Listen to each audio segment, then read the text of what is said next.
साथ आस्था कौशिक और आप देख रहे हैं महाबहस। आज महाबहस में हम खास तौर पर चर्चा करने जा रहे हैं कांग्रेस के वरिष्ठ नेता शकील अहमद की। किसी वक्त में सोनिया गांधी के बहुत करीब रहे पार्टी के कद्दावर नेता, एक बड़ा मुस्लिम चेहरा, किस तरह के आरोप वो राहुल गांधी पर लगा रहे हैं, किस तरह से वो एक परिवार को एक्सपोज करते नजर आ रहे हैं, इस पर हम चर्चा करेंगे और साथ ही होगा गेस्ट पैनल के साथ विश्लेषण। उससे पहले देखिए आज के पॉलिटिकल पंच।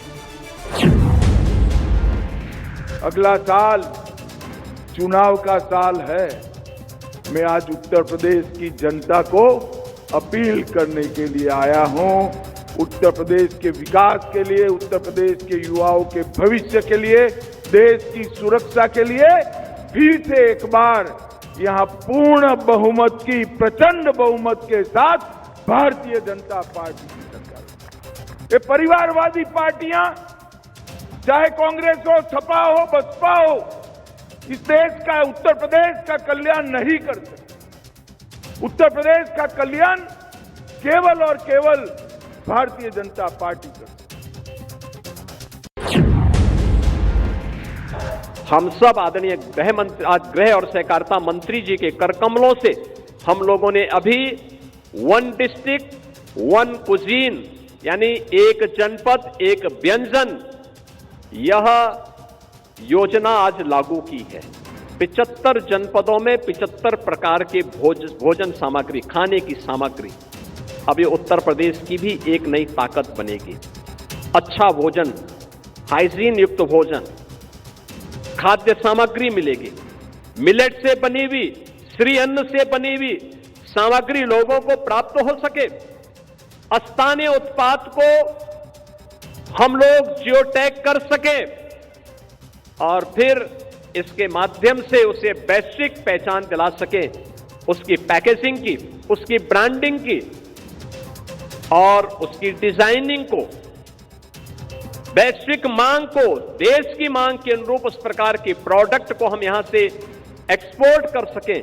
यह एक अवसर अब हर व्यंजन के लिए भी उत्तर प्रदेश के अंदर प्राप्त होगा। इलेक्शन कमीशन क्या कर रहा है? एक ही नाम से दो वोट, ये आप रद्द क्यों कर दो?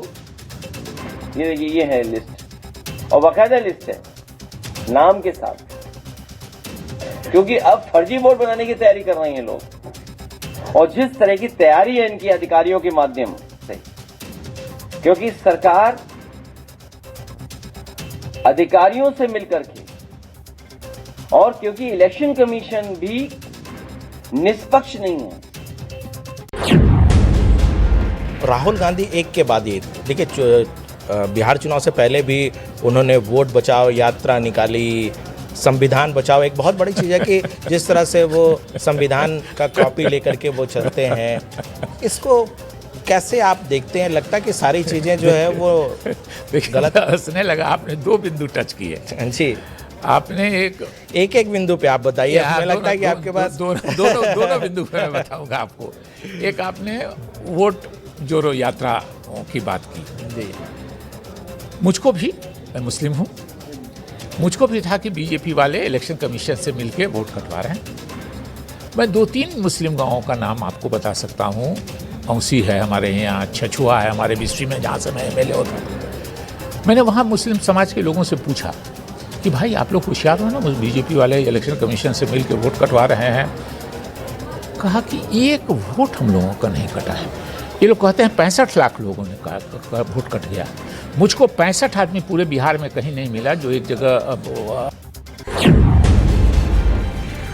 कांग्रेस पूर्व मंत्री और कद्दावर नेता शकील अहमद ने न्यूज 18 के एक पॉडकास्ट में राहुल गांधी पर सबसे बड़ा और तीखा हमला किया है। शकील अहमद ने न सिर्फ राहुल गांधी को डरपोक कहा, इनसिक्योर नेता कहा, बल्कि उन्हें वोट चोरी, एफआईआर और कांग्रेस के मुस्लिम कार्ड को लेकर भी तमाम दावों को निराधार बताया। और इसके बाद बीजेपी ने भी कांग्रेस पर पलटवार किया। पूरे माहौल के बीच सवाल यह कि शकील अहमद के आरोप, परिवार एक्सपोज, इसी पर आज की महाबहस कर रहे हैं और इसी पर विश्लेषण भी करेंगे कि आखिर शकील अहमद अचानक इस तरह के बयान क्यों देने लगे। चर्चा के लिए पूरा गेस्ट पैनल हमारे साथ जुड़ रहा है। संजय चौधरी जी हमारे साथ हैं, बीजेपी प्रवक्ता, भुवन जोशी जी हमारे साथ हैं, समाजवादी पार्टी के प्रवक्ता, रवि प्रताप सिंह जी हमें ज्वाइन कर रहे हैं, कांग्रेस के स्पोक्स पर्सन, प्रभात त्रिपाठी जी वरिष्ठ पत्रकार हमारे बीच में। आप सभी मेहमानों का बहुत बहुत स्वागत है। चर्चा की मैं शुरुआत करूं उससे पहले महाबहस के सवालों को देख लेते हैं। वोट चोरी, मुस्लिम कार्ड, एसआईआर, राहुल के आरोप झूठे थे, क्योंकि शकील अहमद कोई ऐसे नेता नहीं है जो अभी कुछ समय पहले ही कांग्रेस से जुड़े हों या कोई राजनीतिक अवसर तलाश करके आए हों। उनकी जो पूरी जर्नी रही है वो कांग्रेस के साथ रही है। एक समय में सोनिया गांधी के काफी करीबी माने जाते रहे हैं, एक बड़ा मुस्लिम चेहरा, एक कद्दावर नेता, मंत्री रहे हैं। वो अब इस पड़ाव पर आकर, इतनी लंबी राजनीति के बाद आकर राहुल गांधी पर यह आरोप लगा रहे हैं। बीजेपी का राहुल परिवार, कांग्रेस के आरोप निराधार।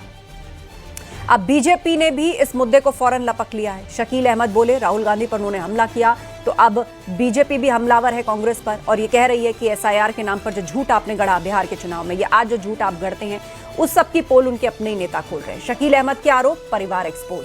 तो क्या गांधी परिवार को लेकर, खासतौर पर राहुल गांधी को लेकर शकील अहमद जिस तरह की बातें कर रहे हैं, जिन राजनीतिक मुद्दों और मुस्लिम कार्ड का जिक्र वो कांग्रेस को लेकर कर रही हैं, क्या वो एक्सपोज हो जाता है? तो चलिए चर्चा की शुरुआत करते हैं। सबसे पहले रुख करेंगे संजय चौधरी जी का, जो बीजेपी प्रवक्ता है। संजय चौधरी जी, शकील अहमद ने ये एक्सक्लूसिव बातचीत की है न्यूज़ 18 से और उसका पूरा जिस्ट मैं बता ही चुकी हूँ कि उन्होंने राहुल गांधी को लेकर क्या क्या कहा है और आप सभी लोग वाकिफ भी हैं। अब मुझे बताइए कि राहुल गांधी ने एसआईआर को लेकर जो बिहार में बात कही, हरियाणा चुनाव को बेस बनाकर जो पूरी पावर पॉइंट प्रेजेंटेशन उन्होंने दी, आज भी वो उस मुद्दे के साथ खड़े हैं। शकील अहमद का इस तरह कहना बेशक बीजेपी के लिए एक मुद्दा आने जैसा है, एक मुद्दा लपकने जैसा है। पढ़े लिखे को फारसी किया। राहुल गांधी जिन विषयों को उठा रहे थे उन विषयों की विश्वसनीयता पर कांग्रेस के ही दिग्गज नेता, जो राहुल गांधी की माताजी के बड़े विश्वस्त व्यक्ति रहे हैं, कांग्रेस के कद्दावर व्यक्ति रहे हैं, राजनीति में उनका एक स्थान है, उनका खुद सामने आकर इन बिंदुओं पर जो विषय रखे हैं कि कैसे एसआईआर के मुद्दे पर जमीनी हालत क्या है, वोट कटने को लेकर शकील साहब खुद कह रहे हैं कि उनकी अपनी कॉन्स्टिट्यूंसी में जो मुस्लिम डोमिनेटिंग एरियाज हैं वहां पर कोई भी इस प्रकार के प्रमाण नहीं मिले हैं, और राहुल गांधी की राजनीति को लेकर जिस प्रकार से खुद कांग्रेस के अंदर शकील अहमद साहब ने जो कहा है, मुझे लगता है कि वो नेतृत्व की विश्वसनीयता पर प्रश्न चिन्ह लगाने जैसा है। लेकिन अब इसके साथ दूसरा सवाल भी उठता है संजय जी। लोग ये भी कहते हैं ना कि जब कोई पार्टी का नेता इस तरह की बगावती सुर आजमाता है तो कहीं ऐसा तो नहीं वो राजनीतिक अवसर तलाश रहा हो कहीं और, या उसको कहीं से कोई बेहतर डील मिल रही हो। और आप लोगों को तो लोग कहते भी हैं बीजेपी के पास कोई वॉशिंग मशीन है।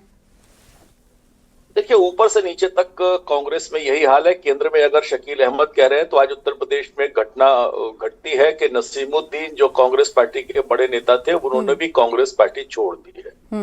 तो लगातार कांग्रेस का नेतृत्व जब से 2004 में राहुल गांधी आए हैं, उसके बाद वो 17 में कांग्रेस के अध्यक्ष बने, लगातार कांग्रेस कमजोर हो रही है। उनकी विश्वसनीयता पर आम जनता जिसे राहुल गांधी को एक पप्पू के नाम से संबोधित कर रही है, अब कांग्रेस के भीतर भी लगातार उनकी श्रृंखला बड़ी होती जा रही है।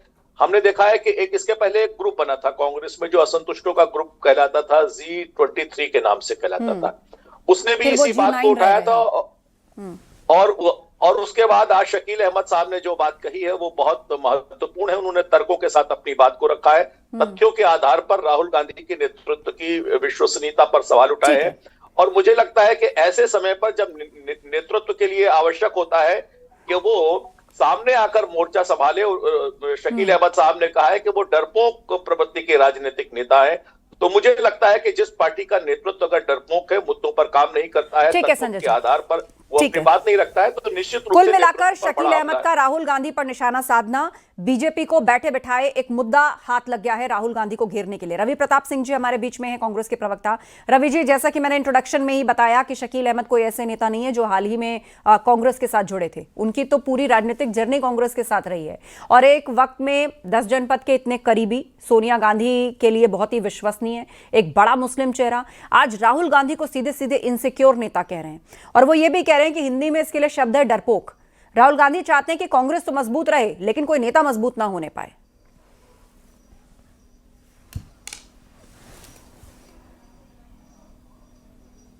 रवि जी, अनम्यूट कर लीजिए अपने साइड से।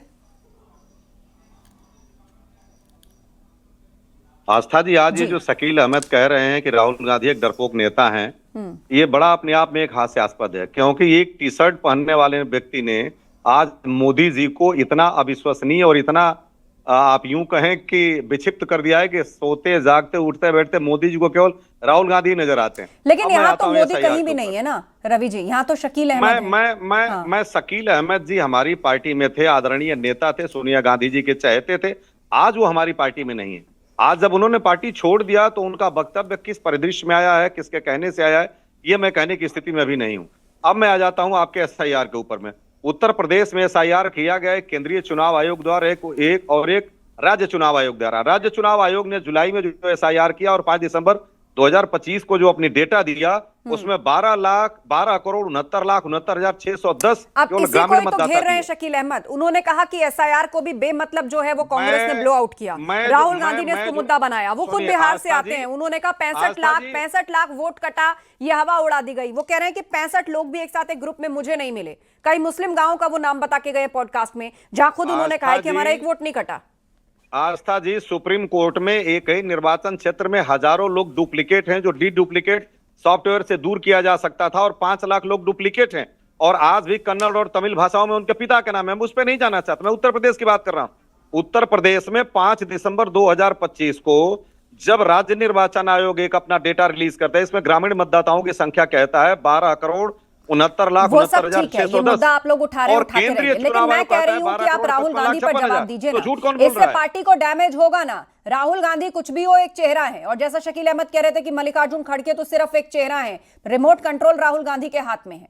अब चुनाव आने जा रहा है 27 में भी, फिर 29 में भी आपको लड़ना है, और वो राहुल गांधी के लिए कह दें कि वो फेक हैं, वो बॉसियत चाहते हैं, कि वो चाहते हैं कि वो अगर मीटिंग में बैठे हैं तो उनको यस बॉस सुनना पसंद है, उनके अंदर ईगो बहुत है। कोई उनको अगर कोई आइडिया या सजेशन दे तो वो उनको पसंद नहीं आता, वो यस मैन चाहते हैं। जी, मेरी व्यक्तिगत जितनी बार मुलाकात राहुल गांधी जी से हुई, उनसे बड़ा कोई लिसनर नहीं है, उनसे बड़ा कोई ये जान लीजिए कि क्यूरियोसिटी नहीं है जानने के लिए। ये जो कहना कि राहुल गांधी अपने आप में की भावना रखते, एक कदापि नहीं है। राहुल गांधी बड़े सुलझे हुए नेता हैं, और ये जान लीजिए कि इसी उत्तर प्रदेश में इस भाजपा की सरकार को 240 पे समेट दिया उन्होंने, और इनको डर सता रहा है। राहुल गांधी ने समेटा, समाजवादी पार्टी को कोई क्रेडिट नहीं देंगे आप? मैं बिल्कुल राहुल गांधी और समाजवादी पार्टी दोनों दलों को दे रहा हूं, और उसमें समाजवादी का योगदान ज्यादा है। लेकिन राहुल गांधी जो 44 से 100 पे अपनी टीम को लेकर के गए, निश्चित रूप से 100 पे अगर नहीं होते तो आज जो भाजपा कर रही थी 400 पर, 240 में सिमटती नहीं। तो इनका कहना बड़ा हास्यास्पद है। आप सारा गणित गिनवाएंगे, आप हाँ भविष्य के सिनेरियोज में जाएंगे, आप सब तरफ जाएंगे, लेकिन राहुल गांधी को लेकर जो बोला गया, क्या उससे पार्टी की या राहुल गांधी की इमेज को कोई नुकसान होगा? इस पर आपने फिलहाल जवाब नहीं दिया। मैं फिर लौटूंगी आपके पास, लेकिन 2 पैनलिस्ट और हैं मेरे बीच में, पहले उनकी भी बात सुन लेते हैं। ठीक है रवि जी, मैं फिर लौटूंगी आपके पास। हमारे साथ भुवन जोशी जी हैं, समाजवादी पार्टी के प्रवक्ता। भुवन जोशी जी, 2 नेता कांग्रेस छोड़कर गए हैं। एक नसीमुद्दीन सिद्दीकी, वो भी एक मुस्लिम चेहरा है, बसपा के साथ लंबे वक्त तक रहे। बहन जी अगर किसी को नाम से बुलाती थी, भरोसा करती थी, तो वो नसीमुद्दीन सिद्दीकी थे। कांग्रेस में जाते हैं, अब फिर वहां से, हालांकि उन्होंने बताया नहीं वो आगे कहां जा रहे हैं, कांग्रेस उन्होंने छोड़ दी। और शकील अहमद का तो पूरा जीवन ही समझ लीजिए कांग्रेस के साथ खप गया, और अब वो आके सीधा राहुल गांधी के लिए इस तरह की बातें करते हैं। नुकसान होगा लीडरशिप को, चेहरों को? आस्था जी, जो पहले शकील जी ने जो प्रश्न करते हुए जो छोड़े, उन पर भी चर्चा करना चाहूंगा।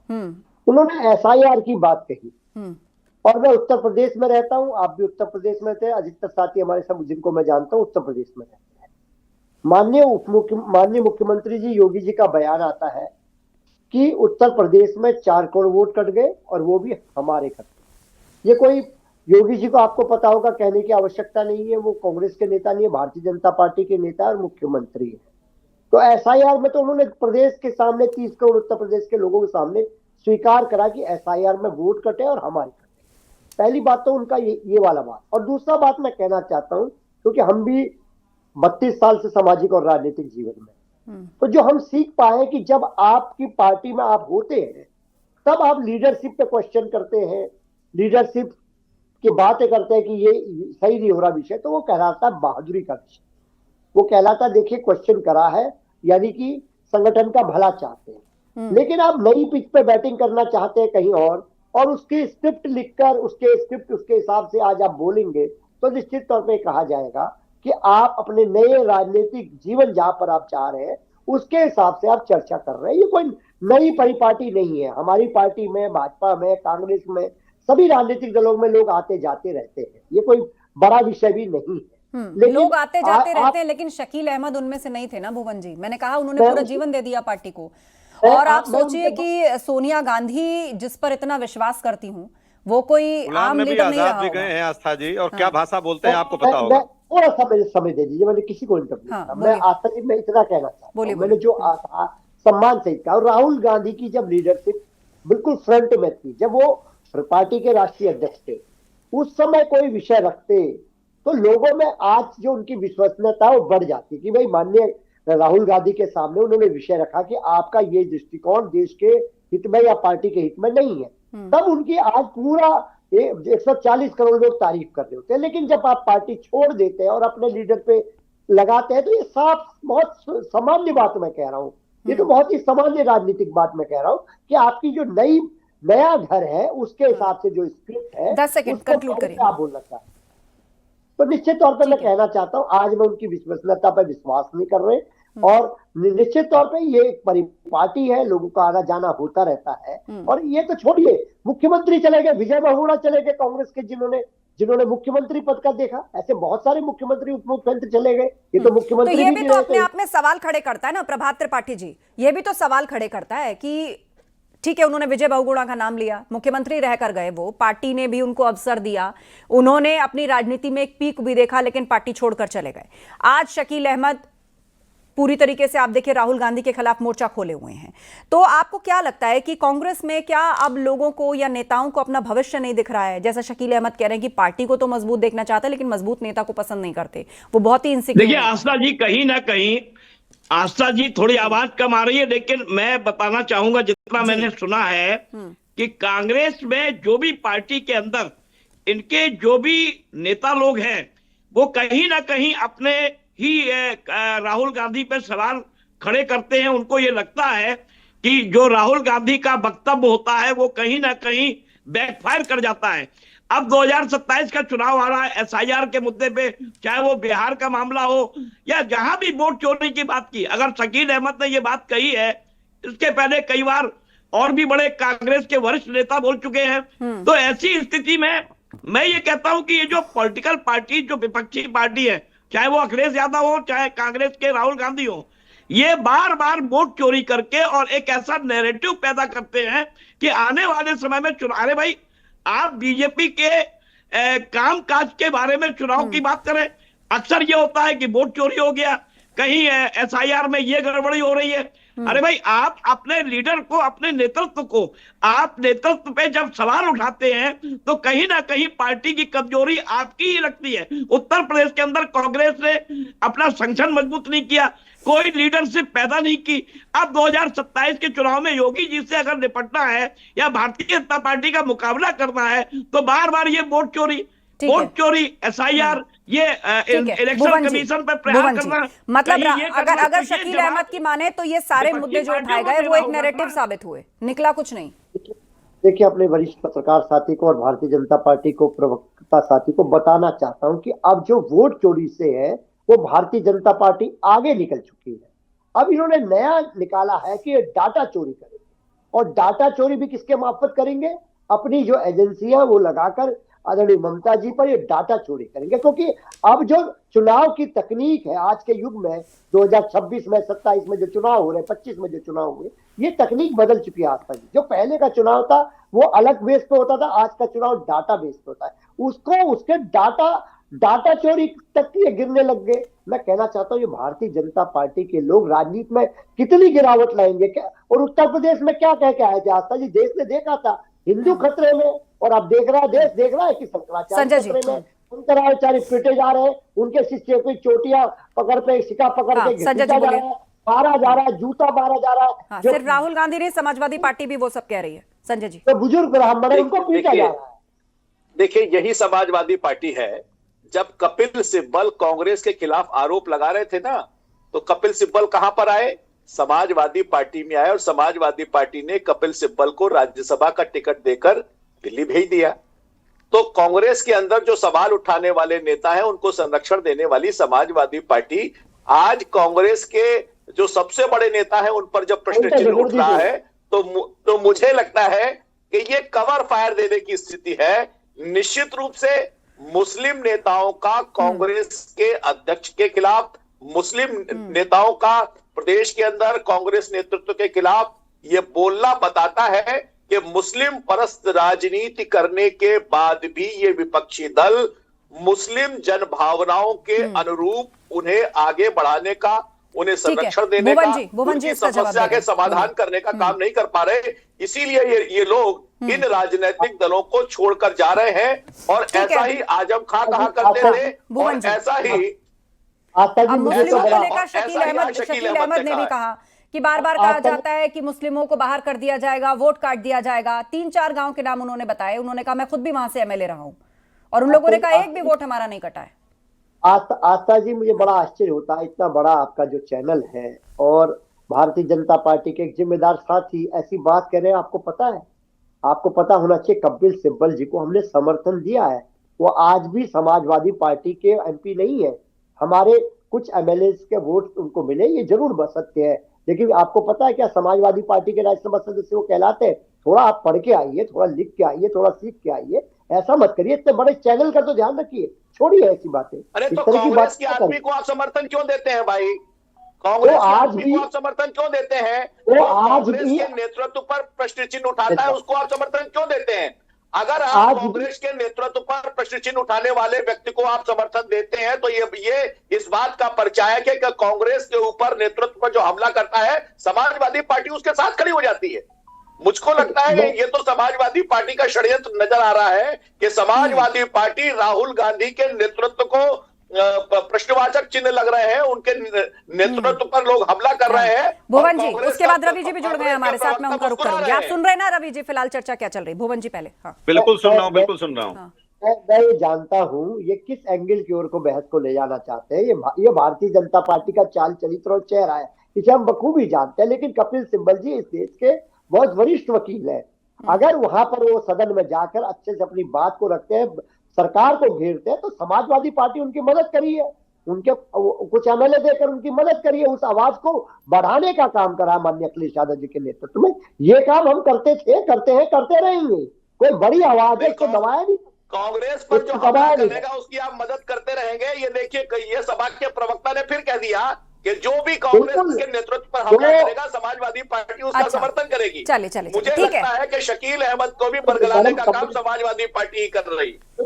हमारा कहना है कि जो अभी तो किसी पार्टी का नाम ही नहीं लिया उन्होंने। जो भारतीय जनता पार्टी की नफरत की राजनीति का अंत करने में। रवि जी आप मुस्कुरा रहे हैं, नाम उन्होंने भले ही नहीं लिया लेकिन ये साफ कर दिया जब एसआईआर के मुद्दे को वो खारिज कर रहे हैं, कह रहे बेकार मुद्दा बनाया गया, इसमें ग्राउंड पर कोई सच्चाई नहीं थी। वो मुस्लिमों को लेकर जिस तरह की बातें करते हैं उसको भी लेकर उन्होंने कहा कि ऐसा कुछ नहीं है और मैंने खुद जाकर ग्राउंड पर चेक किया है।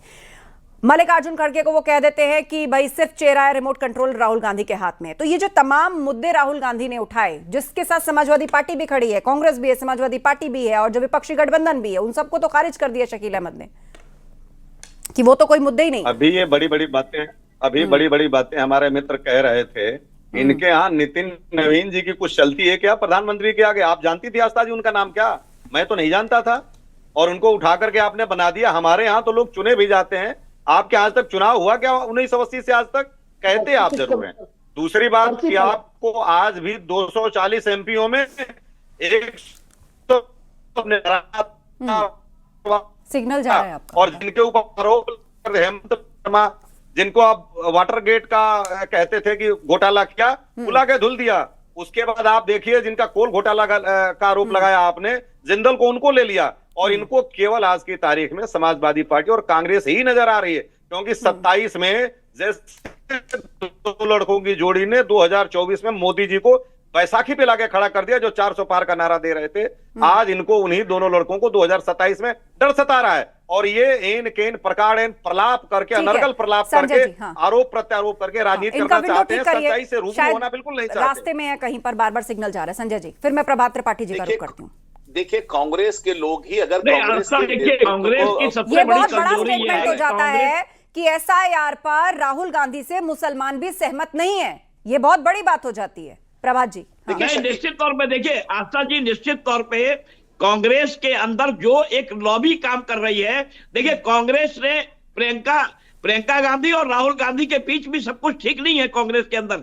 मैं बता रहा हूं कांग्रेस का जो वोट बैंक है, माइनॉरिटी का वोट बैंक है, उसको कहीं ना कहीं समाजवादी पार्टी उत्तर प्रदेश के अंदर कमजोर ना हो जाए, ऐसी स्थिति में समाजवादी पार्टी और कांग्रेस के बीच एक द्वंद्व चल रहा है।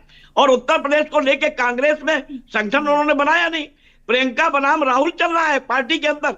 कांग्रेस के जितने भी पुराने लीडर हैं, वो बहुत से लीडर, शकील अहमद का अगर आज बयान है इस मामले में, तो कहीं ना कहीं कांग्रेस के लिए एक बड़ी चिंता का विषय है कि उनके युवराज जो है राहुल गांधी, सोचिए कि चुनाव के मुहाने पर उत्तर प्रदेश खड़ा है और जिन मुद्दों में विपक्ष जी जान से जुटा है, जिनमें जान फूंकने में लगा है, उसी की हवा निकाल रहे हैं शकील अहमद की। वो तो कोई मुद्दे ही नहीं है। भुवन जी, लास्ट कमेंट।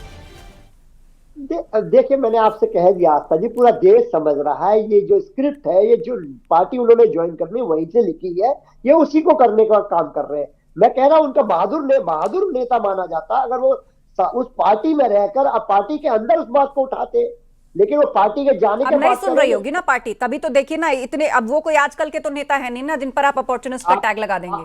इतने पुराने नेता, 10 जनपद के इतने लॉयल और इतने करीबी, वो अगर बाहर आके इस बात को कह रहे हैं, तो आपको लगता है पार्टी फोरम? नसीमुद्दीन सिद्दीकी ने इस्तीफा दिया, उन्होंने कहा राहुल गांधी ने मुझे मिलने का टाइम ही नहीं दिया।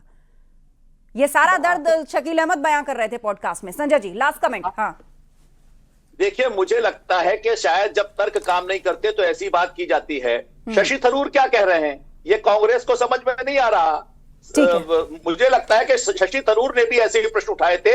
चलिए, कुल मिलाकर शकील अहमद ने राहुल गांधी को लेकर जो खुलासे किए हैं, जो सनसनीखेज बातें कही हैं, उन पर जो आरोप लगाए हैं, उसने कई तरह के सवाल खड़े कर दिए। पक्ष और विपक्ष दोनों ही इसको अपनी अपनी तरह से इस मुद्दे को भुनाने में जुटे हुए हैं। आप सभी का धन्यवाद इस चर्चा में शामिल होने के लिए। शकील अहमद ने न सिर्फ राहुल गांधी को डरपोक और इनसिक्योर कहा, बल्कि उनको वोट चोरी, एसआईआर और कांग्रेस के मुस्लिम कार्ड को लेकर भी तमाम दावों को निराधार बता दिया।